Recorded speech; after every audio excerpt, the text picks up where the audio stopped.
Ibrahim Mohammed is relieved that Boeing has admitted liability in a settlement reached with families of victims of the Ethiopian Airlines crash which killed his son. But he's disappointed that the deal did not mention financial compensation, which he says is needed to look after his late son's children. If right away I was presented with either money or my son, I would take my son. If at all they were to be brought back, I would have taken my son back.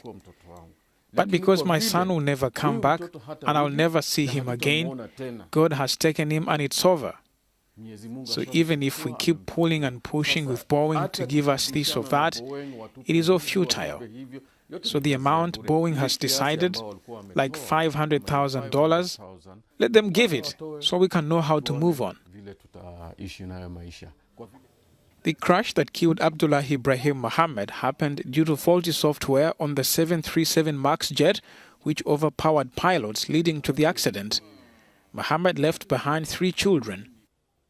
If they want us to attend the court proceedings in America, Chicago, we urge Boeing to cater for all the expenses, starting with the transport to, our stay there, our meals there, and our journey back. That should be upon Boeing, not us.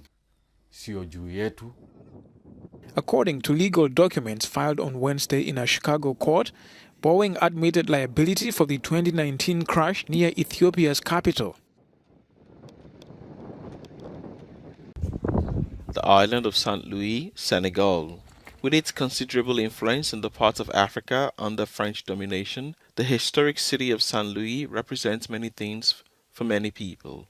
Among this were a colonial-era class of female traders of gold, ivory, and slaves known as the signares. The history of the signares is entwined with the history of St. Louis itself. The signares outfits remind us of our ancestors. They allow us to know our history, our roots, and to better immerse ourselves in our culture.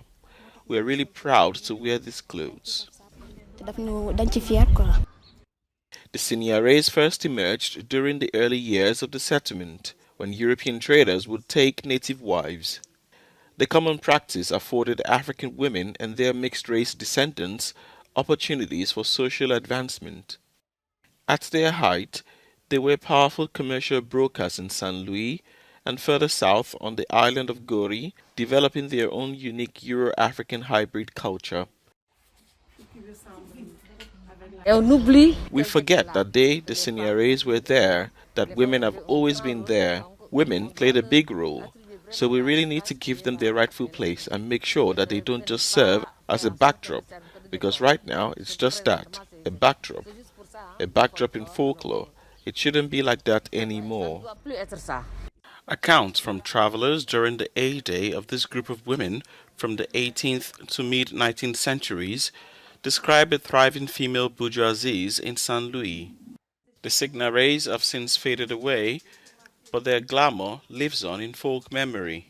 Puffy below the waist, adorned with ruffles and lace, matching headdress and shawls. Their dresses are of another era.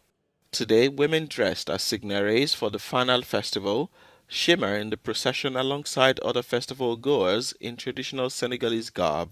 Demand for the dresses has been a boon for tailors in St. Louis who can replicate the style.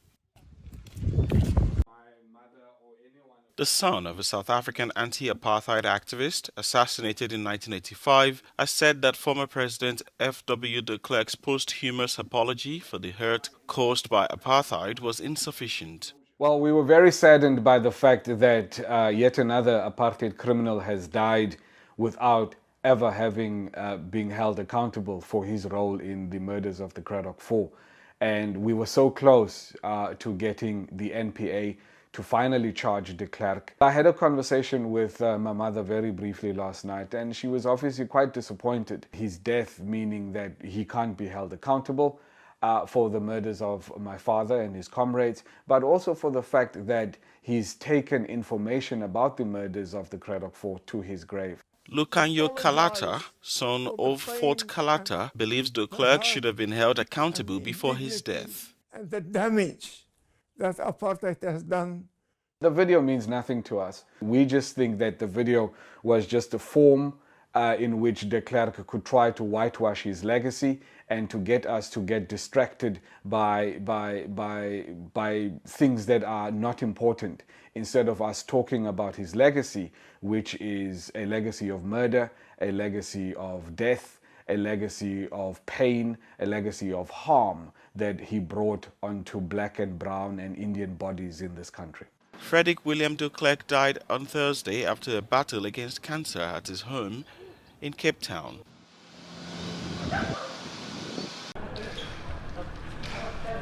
Pierre-Emerick Aubameyang's Gabon are facing a decisive week in their race to secure World Cup qualification. But the atmosphere around the national team didn't inspire much confidence ahead of the Panthers' match against Libya Friday or with Egypt next Tuesday. The arrest on Wednesday of representatives of local players, including former international Stéphane Nguema, who were protesting the 2-year suspension of the National Football League, left the national team camp divided. On Thursday, midfielder Didier Ndong refused to play against Libya to show solidarity with those arrested. The objective of the Players' Union to send a delegation to Bongoville was to meet the players of the national team to discuss 2 points. The chaotic situation of Gabonese soccer, deprived of the championship for 2 years, and the signing of the charter for the footballers on the national team, which had to be signed before the players go to AFCON. The Gabonese Football League has been on hold since the pandemic began, fueling frustration. The country's football federation says it doesn't have the funds to restart it. You understand why the footballers and the Gabonese population is rising up, because we have a local national championship. For our footballers, it is their job. It is important that soccer resumes so that they can live. Today they are just surviving. Les prochains matchs de la sélection nationale du Gabon, les Gabon's next matches are likely to suffer disruptions, including the encounter against Libya and the return match against Egypt. Pour le match retour. Devant le stade de l'amitié sino-gabonaise, Jérôme Wilfried Obangom pour Africa News.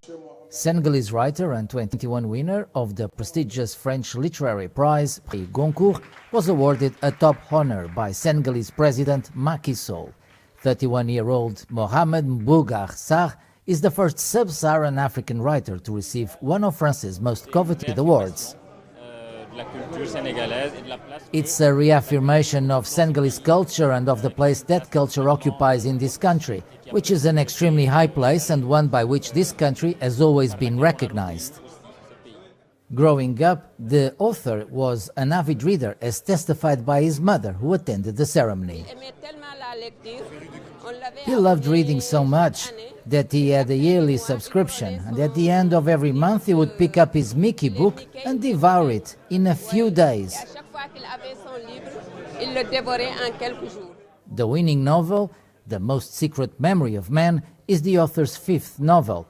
It only took the jury one round of voting to pick the winner.